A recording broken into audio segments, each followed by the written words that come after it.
Hello WhatsApp guys, তো সবাই কেমন আছেন? আশা করি সবাই ভালো আছেন। তো ভরপুর জ্বর ঠান্ডা নিয়ে বাইরে হয়েছি আজকে ভোট দেওয়ার জন্য। তো আজকে যেহেতু ভোটের দিন, তো আজকে বাইরে হয়েছি ভোট দিতে যাইতেছি। ভরপুর জ্বর ঠান্ডা, তো ভোটার হয়েছি, ভোটার আইডি কার্ড পাইছি, কিন্তু স্লিপও পাইছি, কিন্তু কোন দলে ভোট দিব এটাই বুঝতেছি না। তো তারুণ্যের প্রথম ভোট কোন দলে হোক, কোন দলে দিলে ভালো হয় অবশ্যই কমেন্ট করে জানান। তো আপনারা কোন দলে ভোট দিচ্ছেন এটাও জানাবেন। তো আমি যাই দেখি প্লান কোন দলে ভোট দেয় আর কি অবস্থা।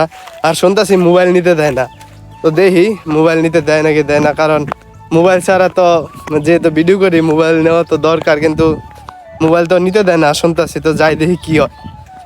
ঠান্ডা ঢুকে ভোট দেওয়ার আগে চা খাইয়া লইতেছি, ঠান্ডা ভালো না গা। যাও চুমুকটা দেই। হালকা করে চাটা খাইয়া কেন্দ্রের মধ্যে চলে আসলাম। তো আসার পর দেখি সব বন্ধু বান্ধব সবাই আগেই চলে আসছে, আমি পাবলিক আসতে দেরি করছি। যাইতেছি ভোট দিতাম, সবাই দেখেন কি ভোট দিব আপনারা কমেন্টে বলেন। হ্যাঁ, আপনারা কয়ে যান। আর কেন্দ্রের মধ্যে আসার পর দেখি মোটামুটি অনেক মানুষই আসছে। তো সবাই সাইডে সাইডে দাঁড়ায় রয়েছে, যার যখন মন চাইতেছে যায় ভোট দিয়ে আসতেছে। তো আসার পর এদিকে অনেক ভাই ব্রাদার বন্ধু বান্ধবের সাথে দেখা হলো, সবার সাথে দেখা করে নিলাম। সবার সাথে দেখা করার পর কেন্দ্রের ভিতরে চলে গেলাম ভোট দেওয়ার জন্য। আর কি মার্কায় ভোটটা দিছি এটা অবশ্যই কমেন্ট করে জানাবেন, দেখি কারটা হয় আর কারটা হয় না। আর আপনারা কোন মার্কায় ভোট দিচ্ছেন অবশ্যই কমেন্ট করে জানিয়ে যাবেন।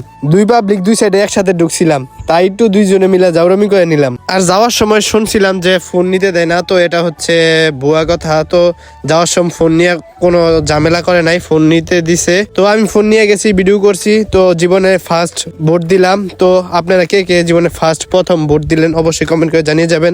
সবাই ভালো থাকবেন, সুস্থ থাকবেন। অনেকদিন পর একটি ব্লগ নিয়ে আসলাম, কেমন লাগলো অবশ্যই কমেন্ট করে জানিয়ে যাবেন।